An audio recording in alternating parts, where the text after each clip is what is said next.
Vamos para mais um cafezinho e vou falar de educação continuada ou, tipo, aprender a se virar com o tempo. Vamos lá?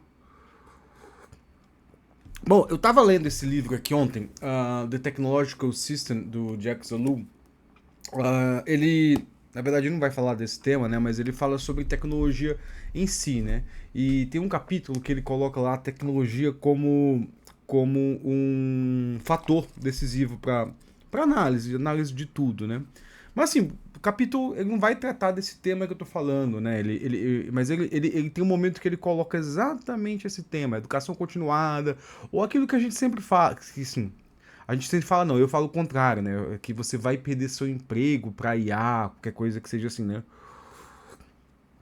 Engraçado que o livro, ele é de 1980, e aí em determinado momento, né, ele fala o seguinte, né, que ele fala que a tecnologia é um fator meio que geopolítico ali, assim, grandes países, o progresso tecnológico, ele avança mais, e aí ele fala que o progresso tecnológico é poder, e aí tem um momento aqui, deixa eu até achar um momento, não vou achar não, né? Que ele fala assim, né, que existe essa história, né, que a tecnologia muda o tempo todo e por isso você tem que sempre se adaptar, porque a tecnologia substitui o seu trabalho, você, né? E aí ele fala que isso é um mito. Eu falei, oh! Que ele fala assim que a tecnologia não substitui o trabalho, mas o que acontece? A gente tem uma mentalidade muito voltada pro emprego e não pra atividade em si. Então, por exemplo, o que ele fala assim que os empregos eles sempre mudam, isso é natural, tipo, o que você está fazendo ali vai mudar com o tempo, né? Só que o trabalho existe ainda, aquele trabalho ainda existe. Isso é o que eu sempre falo aqui, né? Se você parar para pensar, e aí assim, posso estar falando de posso estar falando de qualquer coisa, tudo que você encaixar aí, qualquer discurso que fala assim, até você vai ser substituído por tal coisa. Qualquer coisa que eu falar disso pode se encaixar. Então assim, já vou pensar assim, eu já vou nomear esse cafezinho e você não será substituído, porque é isso que ele fala, né? O trabalho, a atividade, ele existe. Então pensa numa atividade qualquer, sei lá. Vamos pensar numa atividade muito antiga aí, mineração, né? Ontem eu fiz um fio porque eu vi uma questão lá eu fiz um fio no Blue Sky, né? Falando dos interesses do Elon Musk no norte do Brasil, e muitos deles passam por mineração, né? Para quem não sabe, assim, para quem nunca reparou, o Elon Musk, esse cara da tecnologia, ele tem uma fábrica de carros e a peça principal do carro elétrico é a bateria, e a bateria é basicamente um bando de minério ali, né? E não só isso, né? Esses dispositivos eletrônicos, né? Isso é uma crise anunciada aí, os dispositivos eletrônicos são ouro. Então, o ouro é um metal escasso, né? Aliás, eu viajei pra Ouro Preto e lá já não tem mais ouro assim à disposição, né? Existia à disposição, né? Mas a mineração ainda existe, desde, sei lá, 10 mil anos atrás existe mineração. Ela tá aí. A atividade tá aí, né? E aí o que ele fala, né? Ele fala, e esse, se eu não me engano bem, assim, que eu deveria ter marcado, mas eu não marquei, mas eu fiquei com essa impressão de que a gente foca muito nas ferramentas, as ferramentas vão avançando, e isso eu tô tirando na minha cabeça, né? Porque ele falou isso. As ferramentas vão avançando, mas a atividade existe lá. A atividade ainda sempre existiu e sempre vai existir, né?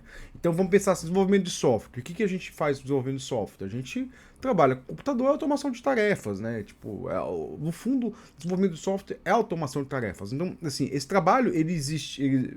Essas tarefas existiam muito tempo atrás e elas vão continuar existindo, né? Apesar que o desenvolvimento de software não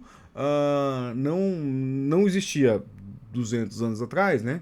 Mas assim, ele existe agora e ele vai continuar existindo. Não importa se vem IA generativa, não importa se vem qualquer outra coisa.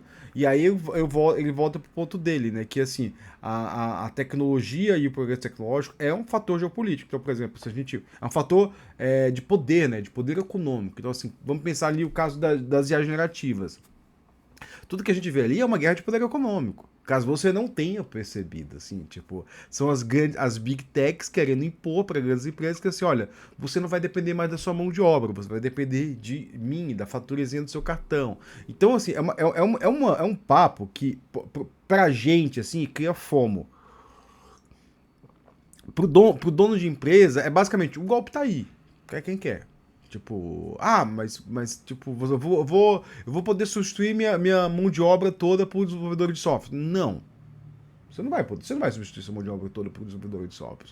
Por quê? Porque você precisa de um engenheiro de prompt, o tal do engenheiro de prompt, que é uma balela gigantesca. E desculpa aí que acredita nisso, ó. Engenheiro de prompt é uma balela gigantesca. Eu nem queria falar de IA, de novo, tô aqui eu falando dessa porcaria de IA generativa, mas vamos voltar aqui. O foco do vídeo é, você não vai ser substituído, tipo, e aí ele fala em um momento, eu vou tentar achar aqui eu devo ter marcado, né? Para dizer exatamente. Ó, ele fala assim, ó. Não existe mais profissões, apenas trabalhos e atividades. Ou seja, tipo, o que a gente pensa de profissão? Minha profissão, e eu não sei assim, né? É, é, Ó, aí continua aqui, ó. É falso dizer que hoje os trabalhadores mudam 3 ou 4 vezes, 2 ou 3 vezes durante a sua vida de trabalho, né? Ele não muda, ele tem apenas um. He does not change his trade.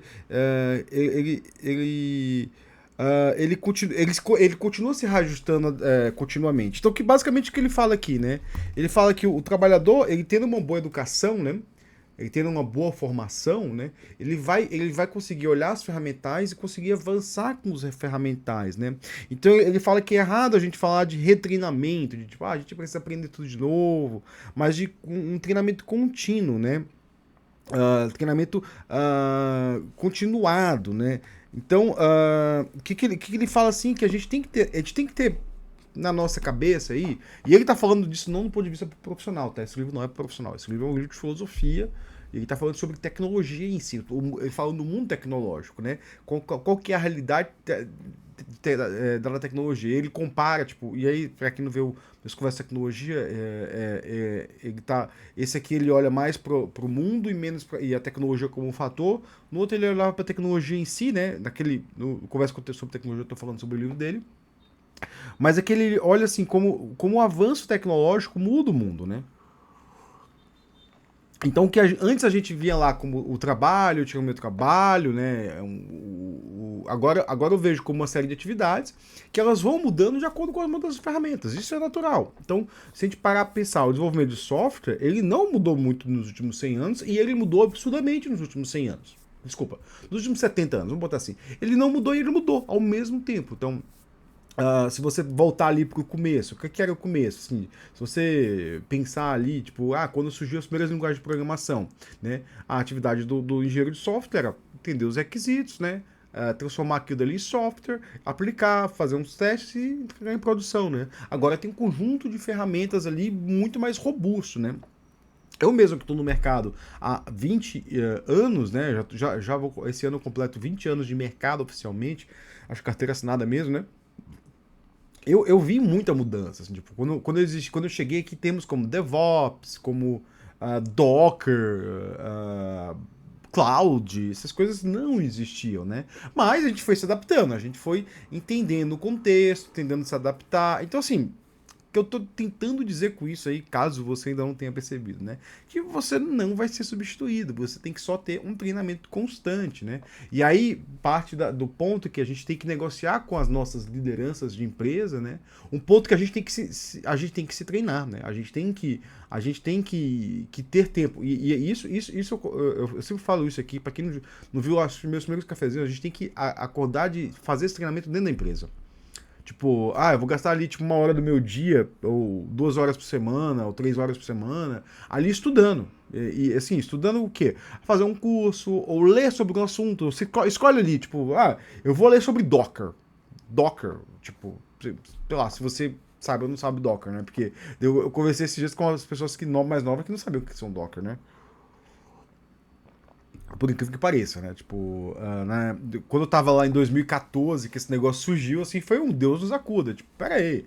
Eu tenho, que é isso aqui, né? Tipo, eu não sabia o que era aquilo, né? Apesar que containerização era um grande problema da área que a gente sempre tentava resolver, aquilo surgiu e aquilo eu vi que pô, isso resolve um monte de problema aqui que a gente tinha, né? E aí depois veio o Kubernetes, né? Qual o Kubernetes resolve um monte de problema que a gente tinha, né? Então a gente aí veio os padrões de microserviços, né? Então foi uma evolução, né? A tecnologia ela vai evoluindo, ela vai mudando e a gente tem que ir evoluindo com ela. Então se a gente não ficar focado ali no nosso trabalho, assim, no dia a dia, né? E mais no tipo no nosso campo de nossa área de conhecimento, a gente não é substituído. Né? E aí a gente tem que ter conhecimento da área de conhecimento. É uma obviedade, né? Uma outra coisa que a gente tem que olhar também, né? E aí, assim, a gente pensa muito no desenvolvedor de software como um cara meramente técnico, e isso muita gente fala, né? Não sei o quê, eu só quero saber do Java, eu só quero saber não sei o quê, eu só quero saber não sei o quê. A gente tem que olhar para a área que a gente está inserido, né? Por exemplo, eu trabalho na área de telecom, eu sei como as empresas de telecom funcionam. Então, muitas vezes, quando eu vou. Eu tive até um debate esses dias com um arquiteto, que ele falou para mim assim: não, você não está olhando para a área. Eu falei: não, eu estou olhando para a área. Acho que você não está compreendendo o que eu estou dizendo, né? Foi basicamente isso, porque. O arquiteto ele tava falando assim que a gente tem que olhar para a área. Daí eu outra vez que eu tava olhando para a área, mas ele não tava compreendendo. E realmente, assim, a gente chegou num acordo no final ali, né? Mas assim, tipo, a telecom ela é uma área, ela funciona, ela tem as regras dela, ela não vai mudar daqui. Não vai, tipo, uma hora cair uma bomba aqui, surgiu uma tecnologia que vai mudar tudo. Não vai, isso não vai acontecer. Acredita em mim. E aí uma outra coisa que o Elu fala um momento depois. Ele falou assim, que a automação completa total ela é um blefe. Ela sempre foi um blefe, e ele fala que isso não é um blefe só do capitalismo. Ele fala assim que nas sociedades isso ele escreveu em 1980, a União Soviética ainda era um player muito grande, né? Ele fala que isso aí ainda existe, isso aí era um blefe também. Hoje a gente fala de fábricas completamente automatizadas na China, por exemplo, mas eu chuto que lá ainda tem trabalhadores. Lá ainda existem trabalhadores. Aliás, a China não tem desemprego alto, como muitos dizem, muito pelo contrário, né? Assim, tipo, eu sigo alguns influencers que estão lá, assim, e eu vejo assim, lá não tem moradores de rua da a grande automatização, né? É muito pelo contrário, né? Onde tem muitos moradores de rua é nos Estados Unidos, né? Pra quem não sabe, tem uma crise de moradia lá horrível, né? Mas o que ele fala é que é um blefe, que isso nunca vai acontecer. Por quê? Porque é muito caro automatizar, né? Todo o processo. E aí todo o processo ele coloca. Ele fala de criar aquela sociedade do puro lazer, né? Ele fala todo esse processo de tipo criar tudo.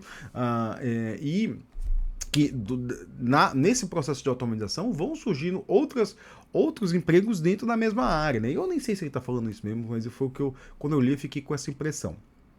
Então, voltando aqui pro nosso ponto do vídeo, né? E aí tentando ficar aqui num ponto que eu acho que esse vídeo foi um pouco confuso aí, dado que isso pra mim era uma inquietação, né? Eu li aquilo e eu fiquei, e ele não continua aquilo. Talvez ele continue pro final e aí eu vou ter marcar. Talvez eu tenha que reler esse capítulo, com certeza eu tenho que reler esse capítulo que eu li aqui. O capítulo chama a tecnologia como um fator que ele olha todas as mudanças no mundo e bota assim que a tecnologia foi um fator para aquilo, a tecnologia foi um fator para aquilo. Não um fator isolado, ele pensa muito bem claro, ele fala que ó, nas ciências humanas você não pode dizer que existe um único fator, que você não consegue isolar o fator, e por mais que esse fator explique muita coisa, ele não explica o todo, né? Ele não explica o todo daquilo, ele explica só algumas relações ali internamente. Então a tecnologia ela é esse fator importante, né? Mas não um fator exclusivo, né? E o que eu quero dizer basicamente a gente não vai ser substituído, galera. Isso é um blefe, isso é usado como uma carta de poder. É uma carta de poder que é o que ele está falando, né? A evolução tecnológica é uma carta de poder, ela tá num jogo de poder da sociedade, né? Então fica calmo, relaxa, estuda, tenta investir numa educação de maior qualidade, não aqueles cursinhos ali muito bobinhos, tipo, tenta, sei lá, tem muita gente que me pergunta, assim, e eu já cheguei, dado ao meu canal aqui, né, algumas perguntas, tipo, vale a pena fazer ciência da computação, visto que existe a gerativa? Eu digo que vale mais a pena, né, Porque assim, a IA generativa pode substituir alguém? Pode substituir aquela pessoa que não tem um senso crítico em relação ao que está fazendo. A IA generativa vai. Isso foi os meus vídeos passados, né? Mas aquela pessoa que conhece computação, que sabe o que está fazendo, que sabe a área que está inserido, fica sussa, galera. Fica sussa, completamente sussa, né? Então, fica sossegado, né? Era isso, pessoal. Meu cafezinho era esse. Eu, sei lá, espero ter te ajudado com alguma coisa. Pelo menos diminuir essa ansiedade que é dado dia a dia aí de você vai ser substituído. Valeu, bom dia pra vocês.